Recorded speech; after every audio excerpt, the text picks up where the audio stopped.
Welcome everyone, and let's get started. Strap your seat belt wherever you are, and let's discuss these issues, shall we? Yesterday they said the Igbos must leave the 19 states of the north, and the federal government, Kaduna state government, and the northern governors condemned the statement. In fact, there were orders that those responsible should be arrested. Today it does not look like those behind the eviction notice on the Igbos are joking, neither does it look like they have been arrested as it was ordered. Today, the coalition of the northern youth groups have come forward and they insist on their stance, saying the Igbos must leave, although they say they do not encourage any form of violence. The group in a statement today, that is the Arawa Youth Organization, which gave Igbos 3 months notice to quit northern Nigeria, said there is no going back on the resolve, insisting that Igbos must not remain as part of Nigeria but should be allowed to have their own country. The group also explained that the ultimatum given to Igbos to leave northern Nigeria is not a call to violence, but to allow the people of southeast region achieve their ambition of having a sovereign state. In a statement issued after an emergency meeting in Kaduna by spokesperson Abdulaziz Sulaiman, the group faults Governor Nasir El-Rufai of Kaduna State and his Borno counterpart Kashim Shettima on their stand against them. Now, they say, and I quote, "We wholeheartedly endorse the moves made variously by our leaders to allay those fears and urge people to be peaceful and law-abiding, while at the same time resolutely insisting on having the right thing done by allowing the Igbo to have and move to their dream country in accordance with the universal fundamental right to self-determination." They went further to say they will restate that we have never called anybody to violence and that people should discountenance the elements of fear and threat introduced by distortions of marchings of mischief. They also say that we restate our determination and commitment to ensuring that the North will never partake in any contrived arrangement that would still have the Biafran Igbo as a component. End of quote. Meanwhile, the Inspector General of Police, Mr. Ibrahim Idris, have warned against any form of divisive statement or activities. He also ordered the arrest of the youth groups. Another group have come up now to issue threats to some people, groups in this country. And like I observed, no individual have authority to stop any Nigerian from pursuing his deliberate in any part of this country. Because these are rights that are guaranteed by the Constitution. And definitely we are not going to allow some of these groups to carry out these threats. And these are being issued that we are lucky that we're here, all of us. At least, I think they gave a deadline.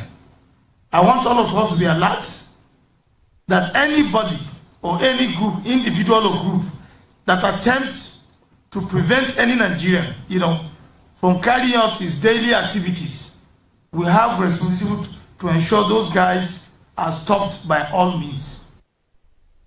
That's the Inspector General of Police, Ibrahim Idris. Today also, the House of Representatives condemned the statements made by the coalition of the northern youth groups. But now, let's make sense of all of these matter, very sensitive issues.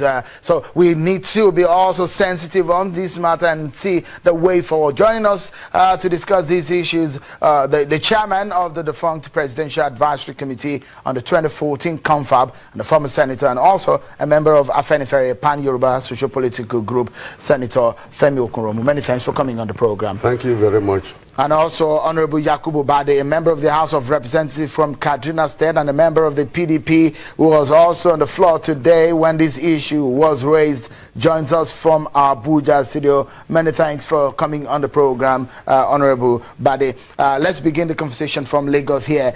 Senator, there are a lot of issues discussed in the 2014 conference where you were a delegate. You were you chaired the committee that prepared the modalities for that conference. And one would think that all was discussed, including the reasons why we need to stay together. All was discussed, including the issues of federalism and the issues of how the regions are going to be satisfied. But from what we see today, even the group, the northern youth groups are coming to say they insist that Igbos must leave, although there are some Igbos who have said they want the Biafra nation.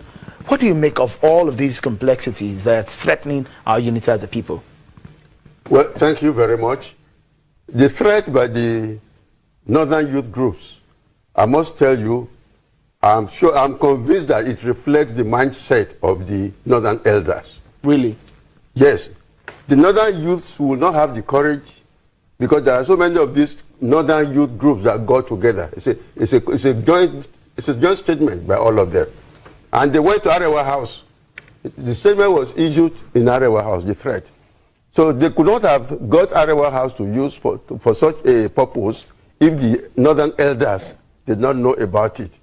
It's a case of the youth saying what is in the minds of the elders, because the elders think that it would not be appropriate for them to be saying it. You were around during the Civil War. Yes. You saw how it all started. You saw how it all ended. I hope you get what I'm saying. I understand what you're saying. The youth are reflecting the mindset of the northern elders. What do you think is the implication of this kind of statement? If, I mean, like what you said, that the elders may be aware of this statement, what do you think the implication could be? Of course, if it does say you know the implications, in fact, what I'm saying, that threat itself is triggering the process for a breakup of the country.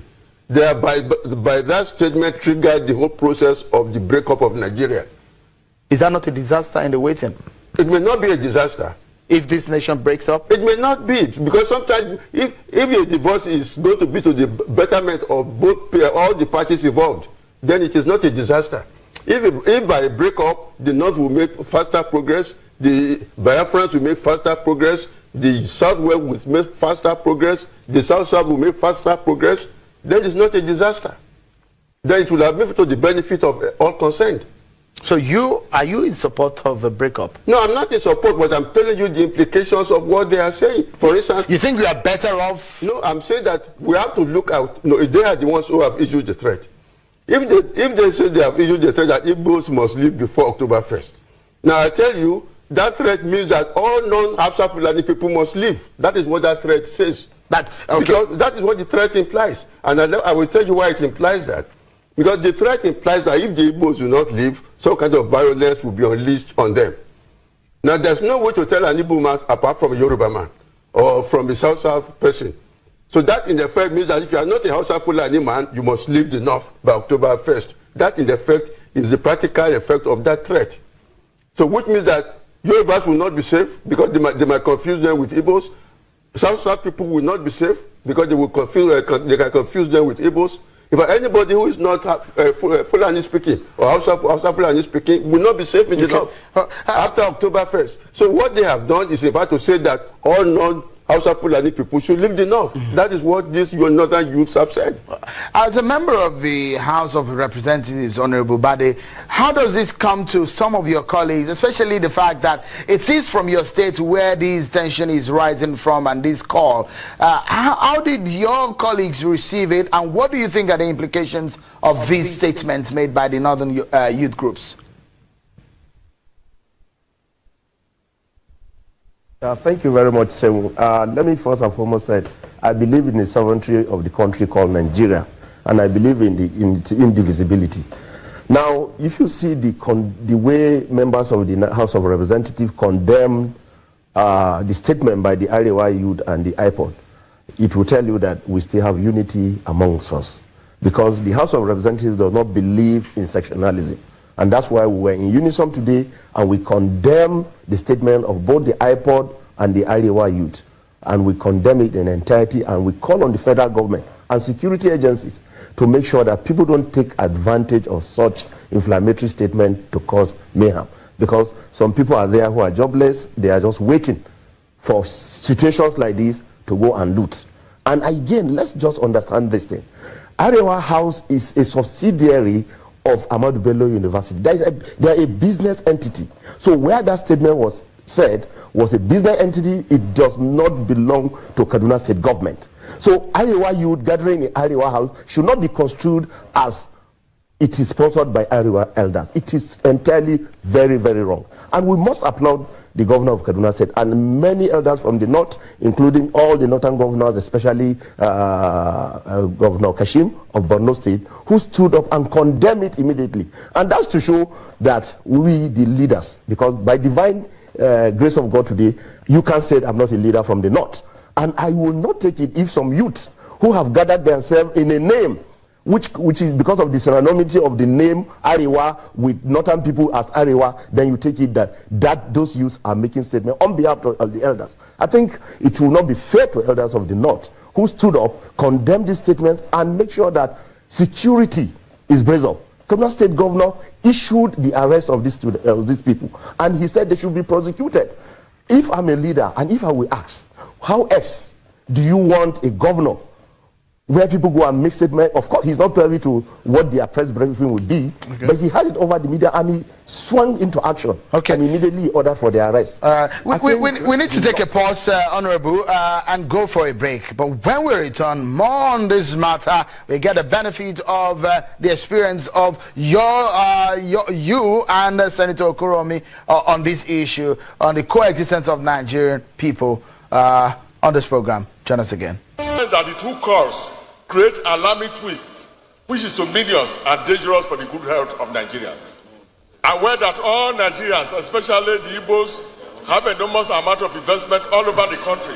The two cars will lead to loss of trillions of dollars, dislocation of lives of people who have lived in different parts of Nigeria for several decades, because people cannot carry their houses, properties, businesses and family from an abode in a short frame of time.